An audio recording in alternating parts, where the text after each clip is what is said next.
Bonjour et bienvenue dans cette vidéo règle sur les mécaniques art. Je suis Amélie, directrice artistique à Prismatic, et je me suis notamment occupée de tous les aspects graphiques de cet outil. Et bonjour, moi c'est Roman, à Prismatic également, ayant travaillé sur le game design de Mechanic Art.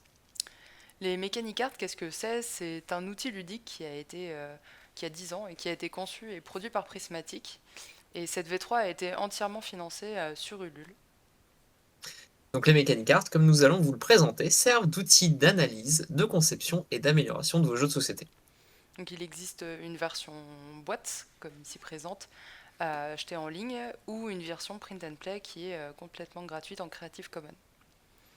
Donc au sommaire de cette vidéo, nous allons déjà vous présenter l'anatomie d'une carte, puis l'utilisation de l'outil pour ce qui est l'analyse, la conception et l'amélioration d'un jeu. Et puis ensuite, nous partagerons des pistes pour aller plus loin dans vos projets. Lorsque vous ouvrez la boîte de jeu, vous pourrez retrouver 7 cartes règles et 62 cartes mécaniques cartes, qui sont chacune réparties dans 4 catégories. Donc vous avez le matériel qui est tous les éléments physiques de votre jeu, comme les cartes, les jetons, un minuteur, le plateau, etc. En deuxième catégorie, vous avez les actions, qui est tout ce que les joueurs peuvent faire dans votre jeu, comme déplacer un jeton ou un pion, comparer des formes et les faire correspondre, piocher, tout ça. La troisième catégorie, compétences, c'est tout ce que les joueurs mettront à contribution comme compétences pour jouer à votre jeu, comme la maîtrise de soi, faire preuve de sang-froid, l'interprétation, jouer un rôle, ou l'influence, bluffer pour gagner le jeu, pour gagner le jeu. Vous avez aussi, en dernière partie, les réglages qui permettent de définir et d'ajuster toute l'expérience de jeu de votre jeu pour vos joueurs. Donc ça consiste, ça implique la durée notamment, genre est-ce que votre jeu, c'est un jeu qui est court, qui dure 10 minutes, ou une après-midi entière. Est-ce que c'est un jeu de hasard où vous allez utiliser plutôt des pioches ou des dés pour susciter le hasard, ou est-ce que tous les éléments de jeu sont visibles par vos joueurs, ce genre de choses. Donc ces 4 catégories sont complétées par une 5e catégorie, les plaisirs de jeu, qui sont une catégorie à part puisqu'elle elle est vendue uniquement lors du financement participatif sur Ulule. Donc les plaisirs de jeu qui consistent à mettre toutes les expériences de jeu que vont vivre vos joueurs, genre s'émerveiller, lâcher prise, se focaliser, et 22 autres cartes. euh, 22 autres cartes. Donc, comment est constituée une carte? Donc, déjà, vous avez sur son recto une illustration qui met en scène la carte en question. Donc là, par exemple, avec un personnage qui tient ses cartes et un petit dialogue d'un autre personnage qui veut prendre sa carte. Donc sur cette phase, vous avez notamment la catégorie matérielle ainsi que son nom. Sur son verso, c'est la partie intéressante, c'est la phase technique. Donc vous retrouvez toujours la catégorie en haut à gauche, son numéro, son titre, et en haut à droite, sa difficulté. Ici, c'est une carte qui est plutôt facile. Ensuite, vous avez la description de cette carte, puis une icône associée. Tout en bas, vous avez exclusivement sur la version premium des astuces de design et des synergies. Donc les astuces de design vous permettent d'avoir des conseils en plus sur l'utilisation de cette carte, et les synergies permettent de montrer avec quelle autre carte, cette carte en l'occurrence, se synerge bien. Donc là, par exemple, la carte, elle marche assez bien avec des applications, par exemple. Ou alors l'adaptabilité, qui est la 12e carte. Donc tous les chiffres sont les numéros associés à chaque carte, pour que ce soit plus facile de s'y retrouver. Donc voilà pour les cartes premium. Pour les cartes print and play, qui sont disponibles encore une fois gratuitement et Creative Commons sur le site de Prismatic, vous avez toutes les 5 catégories. Donc les plaisirs de jeu sont incluses dans le print and play. La différence avec les cartes premium, c'est que les cartes sont un peu plus allégées, puisqu'on retrouve encore une fois la catégorie et la difficulté et le titre, la description de la carte, son icône, et la mise en situation est plutôt représentée par juste son texte qui est situé dans une bulle. Ça permet d'avoir une version portable qui a les informations vraiment essentielles, minimales de la carte. Donc les Mechanic Arts, c'est un outil utilisable de plusieurs manières. La première que nous allons voir, c'est de pouvoir analyser un jeu existant, à la fois pour pouvoir le comprendre et comprendre les Mechanic Arts, mais aussi et du coup, surtout, s'initier au game design. Nous allons prendre donc l'exemple des échecs ici, puisque c'est un jeu assez simple. Voilà. Pour commencer à analyser donc et à utiliser les Mechanic Arts, je vais vous conseiller de partir par ce qu'il y a de plus concret. Pour commencer par, voilà, ce qui est le plus visuel. Donc on commence par le matériel, puis on va aller vers les actions, donc les interactions qu'on va faire, et enfin on va terminer par les compétences et les réglages. Donc pour commencer, nous allons pouvoir, passer à travers les cartes et voir qu'est-ce qu'on a. Du plateau. Est-ce qu'on a un plateau dans les échecs? Oui. Donc je viens placer ma carte dans la décomposition. Du matériel créatif? Non. Donc je peux mettre ça dans la défausse. Je vais faire ça pour toutes les cartes matérielles, puis ensuite passer pour les actions. Les actions, je vais avoir transféré des informations. Est-ce que j'en ai? Bah pas forcément. Si je joue en 1 contre 1, je ne vais pas forcément communiquer des choses avec mon adversaire. Le déplacement, ça par contre, oui, j'en ai. Donc je viens la mettre dans la décomposition. Pareil, je continue dans la pioche jusqu'à l'avoir terminée. Je peux donc avoir plusieurs cartes, évidemment, dans la décomposition. Et ensuite les compétences de l'analyse. Oui, j'en ai. Je vais analyser un petit peu ce qui se passe sur le plateau, qu'est-ce qui est possible de faire. De l'aptitude corporelle, pas forcément. Et donc voilà, et je vais aussi pouvoir donc de cette manière arriver sur les cartes réglages. Les cartes réglages fonctionnent un petit peu différemment. Pour ce faire, je vais vous conseiller d'utiliser la carte de la catégorie, de la poser, avec du coup la direction 0% et 100% d'un côté et de l'autre, et de pouvoir placer vos cartes autour, puisque dans cette catégorie, il n'y a pas de cartes qu'on va vraiment défausser. Toutes les cartes ont un intérêt, puisque ça va vous permettre donc de analyser votre jeu et spécifiquement, voilà l'expérience qu'on en ressort.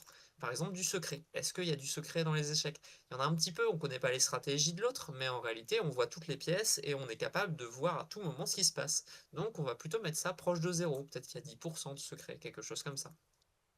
L'agentivité, ensuite, ah, bah là, on arrive peut-être à un moment où on se dit, qu'est-ce que c'est l'agentivité? À ce moment-là, on va pouvoir retourner la carte, et même d'ailleurs sur les autres cartes si vous en avez besoin, pour lire notamment la description, donc potentiel du jeu à proposer des choix variés et intéressants tout au long de la partie.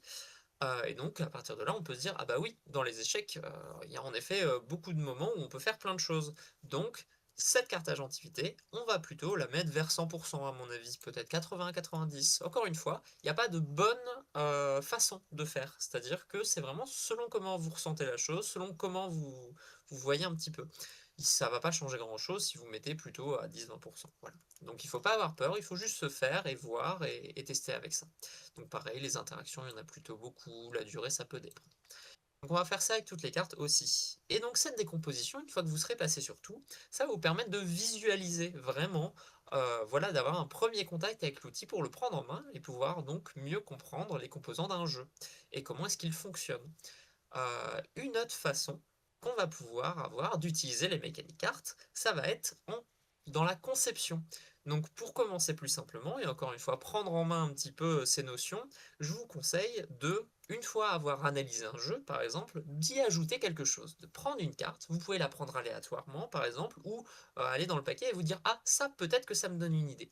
Par exemple ici j'ai la carte constituée. La carte constituée elle est assez intéressante, parce que qu'est-ce qu'elle va me dire? Elle va me dire composer et modifier un ensemble personnel au collectif à partir d'éléments accessibles à une ou plusieurs joueuses.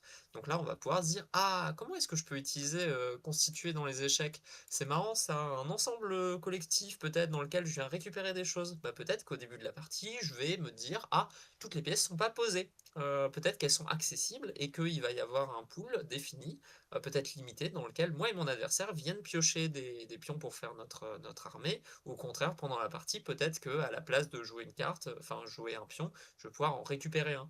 Et donc voilà, je vais commencer à imaginer, à concevoir, à me dire: «Oui, mais d'accord, mais s'il se passe ça, ça veut dire est-ce que je dois le faire en 2 phases? Est-ce que je dois l'intégrer pendant le jeu? Combien de temps ça va prendre?» et cetera. Et donc ça va commencer à modifier votre expérience de jeu. Et donc là, vous allez pouvoir avoir une première expérience pour justement concevoir, comprendre en fait, les modifications, qu'est-ce qu'elles impliquent dans le design. Je vous recommande d'ailleurs du coup de modifier vos réglages après avoir fait ces modifications pour voir qu'est-ce qui a dit vraiment changé. Est-ce que votre agentivité est toujours la même, la durée, le secret, qu'est-ce qui a changé? Et donc évidemment de tester pour, voir ça plus facilement. Et donc voilà, là on a une première vue sur l'utilisation des Mechanic Arts pour comprendre, pour mieux visualiser et les utiliser dans le cadre d'un 1er jeu. Nous venons de voir en partie que les Mechanic Arts sont avant tout un outil d'aide pour concevoir une expérience ludique. Eh bien, nous allons voir ici comment est-ce que ces Mechanic Arts peuvent nous permettre de générer des idées. Parce que oui, on a tous cette expérience de on veut créer un jeu, mais on ne sait pas comment s'y prendre, on ne sait pas qu'est-ce qui fonctionnerait bien, on n'a pas forcément d'idées, ou au contraire, on a des idées, mais on le visualise pas bien, encore une fois. Et ben, les Mechanic Arts, c'est encore cet outil qu'on va avoir dans les mains, qu'on va pouvoir utiliser pour générer ces idées. Donc, je vous conseille, dans ces cas-là, de partir à l'inverse de ce qu'on a vu pour l'analyse, c'est-à-dire de partir sur ce qu'il y a de plus abstrait, ou en tout cas, ce qui a de plus de sens, en fait, dans votre conception de jeu. C'est-à-dire que quand on fait un jeu, on les fait pour ses joueuses, bon ben, qu'est-ce que je veux que mes joueuses ressentent quand elles vont jouer à ce jeu? Donc je vais partir d'abord sur les compétences, puis ensuite partir sur les actions. Comment est-ce qu'on va mettre en place des actions pour faire ressentir ces choses et utiliser des compétences?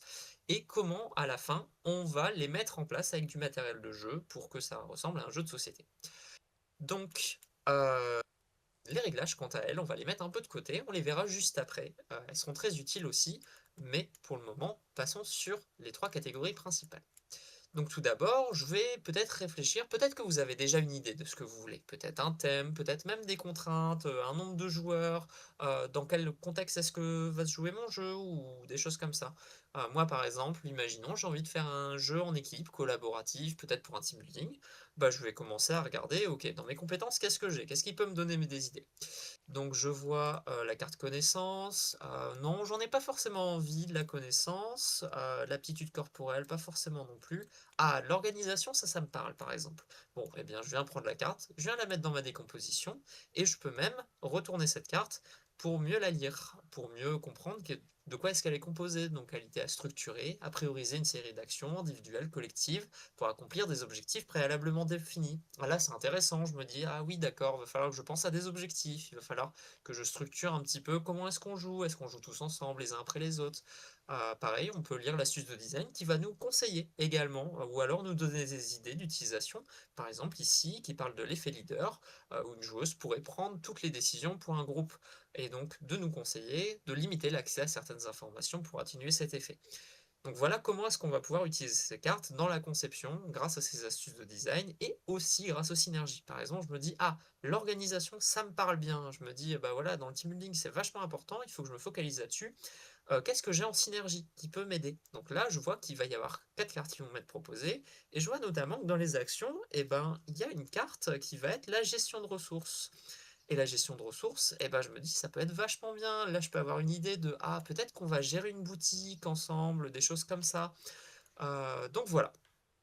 Je vais commencer à, pareil, comme tout à l'heure, prendre toutes les cartes, passer dessus. Donc là, par exemple, si je continuais dans compétences, je pourrais me dire, ah, la communication, c'est vachement intéressant, je viens la placer, etc. Pareil dans les actions, la pioche. Ah oui, ça peut me donner une idée de, par exemple, il y a des événements aléatoires qui vont venir, du stock, de matériel, des choses comme ça. Le vote, au contraire, peut-être que ça ne m'intéresse pas, je viens défausser. Je continue avec le matériel, une fois que j'ai tout fini sur compétences et actions, peut-être que les jetons, ah bah oui, les jetons ça me parle bien, sur gérer des ressources, j'ai vu qu'en plus c'était en synergie, ça marche bien avec ça, allons-y. Le minuteur, ah bah peut-être que je suis pas totalement sûr, mais c'est pas un non, c'est pas un oui. Bah dans ce cas-là, vous pouvez aussi prendre une carte et la mettre à 90 degrés pour vous donner une idée supplémentaire de ah ok, je visualise que c'est là, peut-être je vais l'utiliser, mais pas forcément. Donc voilà, je vous invite à faire ça avec toutes les cartes, encore une fois, pour mieux comprendre déjà ce dont vous avez besoin, ce dont vous avez envie pour créer votre jeu. Ça va vous permettre d'avoir des cartes visuelles, en fait, de ce que va être votre jeu. Vous n'avez pas besoin forcément de mettre énormément de cartes dans votre décomposition. Je vous conseille même de prioriser des cartes et de vous dire, ah, certes, peut-être que j'ai sélectionné 15, 20 cartes, mais les plus importantes, c'est celle-là, celle-là, celle-là. Comme ça vous permet de vous concentrer sur un cœur de jeu et de mieux comprendre vraiment ce sur quoi vous devez vous concentrer dans le jeu. Je vous invite également toujours à tester, à itérer, c'est très important parce qu'on ne réussit pas toujours du premier coup, loin de là, et il faut pas se décourager, c'est normal en fait. On va modifier au fur et à mesure, modifier, peut-être rajouter des cartes, revenir, voilà, et l'aisance à concevoir vient avec l'expérience. Donc en conclusion, eh bien, c'est une façon supplémentaire d'utiliser les mécaniques cartes dans vos projets de création ludique pour concevoir à partir de zéro, que vous ayez des premières contraintes ou pas du tout. Et donc voilà. Après avoir, un petit peu vu comment pouvoir concevoir un jeu, nous allons pouvoir voir une dernière façon d'utiliser les mécaniques cartes qui va être d'améliorer ce jeu, d'affiner en fait notre prototype qu'on a. Si vous avez suivi nos conseils jusque-là, vous aurez compris qu'il faut tester son jeu, c'est important et donc ça va vous permettre notamment de pouvoir rebondir, d'itérer et d'améliorer votre prototype et votre concept. Donc là, c'est ce que nous allons voir. Donc ce que nous vous présentons là, c'est une version déjà décomposée d'un jeu qu'on aurait fait, grâce aux mécaniques art, donc que ce soit en matériel, en action, en compétences ou en réglage. L'idée, c'est que, à partir de notre première décomposition qu'on avait fait lors de sa conception, on va pouvoir comparer avec, par exemple, les retours qu'on a eus lors de notre prototype ou nous, quand on a testé notre jeu, même, tout seul et se dire: «Ah oui, ben, en fait, il y a plein de choses qui vont pas par rapport à ce que je voulais». Exemple, donc pour ça, je vous conseille d'aller directement chercher vos réglages. Le jeu, on peut dire qu'il est peut-être trop compliqué, peut-être qu'il est trop hasardeux et peut-être aussi qu'il y a pas assez d'agentivité. Bah, dans ce cas-là, si le jeu est trop complexe, qu'il y a pas assez d'agentivité et qu'il est trop hasardeux, comment est-ce que je vais travailler dessus? Les mécaniques art, c'est aussi un outil qui peut vous aider à ce niveau-là. Notamment parce que à l'arrière, donc comme on le disait plus tôt, vous avez accès à des astuces de design qui peuvent potentiellement un petit peu aiguiller. Ou en tout cas, aller chercher, voilà. Bon, qu'est-ce qui vient donner de la l'agentivité? J'en ai pas suffisamment. Ça précise quand même des choix, les choix proposés doivent demander une certaine réflexion. Trop clairement avantageux ou désavantageux, ce sont des non-choix. Mais en fait, peut-être simplement que moi, j'ai trop de hasard et donc pas assez d'agentivité et donc des non-choix en fait. Peut-être que j'ai des actions, mais que ces actions, elles sont trop hasardeuses. Bon, qu'est-ce qu'on dit au niveau du hasard? On dit qu'on peut contrôler peut-être le matériel, le choix du matériel. D'accord, c'est vrai. Et c'est vrai que, bah, en fait, ici, d'un point de vue action, j'ai de la pioche, j'ai du lancer de dés, ça fait peut-être beaucoup. Et c'est vrai que souvent, on pioche, on pose, on lance les dés, on pose. En fait, on contrôle pas quand on fait ces choix-là. Donc peut-être qu'on pourrait travailler autour de ça. Déjà, au niveau du dé, par exemple, on nous propose que plus un dé a de face, plus l'écart entre les joueurs risque de se creuser. Ah oui, c'est vrai. Bah peut-être qu'en fait, mes D6, c'est pas une super idée. Peut-être qu'il faudrait que je les échange. Peut-être à ce moment-là pour des D4, voire même retirer le matériel de dés et simplement mettre des événements qu'on puisse appréhender en avance en se disant ah oui, il va se passer ça. Autre chose, je parlais de la pioche, bah, peut-être que cette pioche-là, plutôt que piocher une carte et la poser, je vais pouvoir en piocher différentes, ou alors plusieurs, ou peut-être dans une rivière de cartes, d'ailleurs, puisque la carte me le propose et me le précise, en me disant, voilà, comment est-ce que je vais piocher, en fait? Je peux piocher, de façon visible, invisible, dans une rivière. Donc, peut-être que je peux travailler sur ces éléments-là, déjà, pour réduire, le hasard. Logiquement, si je réduis mon hasard, ça va augmenter un petit peu mon agentivité. Parce que j'ai déjà quand même pas mal d'actions, mais simplement des actions qui sont peut-être trop liées à du hasard comme ça. On parlait aussi de la complexité. Cette complexité-là, peut-être que, heu, je vais pouvoir y travailler comment réfléchir à la façon de transmettre les règles du jeu, vidéo, partie tutoriel, variante. Ah bah oui, c'est pareil, trop complexe, bah, en fait, peut-être qu'on m'a dit que oui, il y a trop d'actions de jeu, on sait pas quoi choisir, ce genre de choses. Bah, peut-être que dans ce cas-là, on a trop d'actions. Là, on voit qu'on a déjà, mine de rien, 7-8 cartes actions, c'est déjà pas mal. Eh bien, peut-être qu'il y en a certaines qui ne sont pas nécessaires, pour le début de la partie et garder un cœur solide et qu'on va garder uniquement pour des variantes peut-être. Donc je vais réduire potentiellement mes actions de jeu. Et donc comme ça, je vais consolider mon jeu, je vais retravailler, je vais réorganiser mes réglages, mes cartes, mes actions, mes compétences et voir comment est-ce que je peux mieux arriver sur mes intentions pour l'expérience de jeu et celle des joueuses. Donc comme vous le voyez ici, les mécaniques art et les réglages permettent d'apporter un regard critique supplémentaire pour essayer d'établir des liens entre vos mécaniques de jeu et l'expérience vécue. Et donc vous l'aurez compris, les mécaniques art, au total, c'est avant tout un outil autour des jeux de société. Il existe de nombreuses manières de les utiliser et il y a sans doute pas de mauvaise manière en fait. C'est simplement en fonction de ce dont vous avez envie et besoin. Pour aller plus loin, vous pouvez retrouver bientôt un guide pédagogique qui est prévu pour approfondir les notions de jeux de société de manière un peu plus complète. Et enfin, à Prismatic, nous, notre expertise est principalement de créer des jeux de société sérieux sur mesure. Nous pouvons soit vous accompagner dans la création de votre jeu, soit reprendre un concept plus ou moins approfondi pour réaliser sa production jusqu'à sa fabrication. Et si vous souhaitez les essayer, tout simplement, vous pouvez retrouver sur le site prismatic.fr la page des Mechanic Art avec les boutiques qui vendent le jeu au format premium, la version print and play en PDF du jeu, et également une application web permettant de consulter l'ensemble des cartes en version allégée et de créer vos propres décompositions. Et si vous êtes une boutique et que vous souhaitez nous vous en procurer, eh bien contactez-nous. Merci pour votre attention. Laissez-nous un message dans les commentaires ou vous pouvez nous contacter par mail si vous avez des questions, des réactions, un projet ou alors nous partager votre expérience avec les Mechanic Arts. Et pour plus de contenu, vous pouvez aussi nous suivre sur les réseaux sociaux. Tous nos liens sont en description. Nous vous souhaitons une bonne analyse de jeu et des créations. Et à bientôt.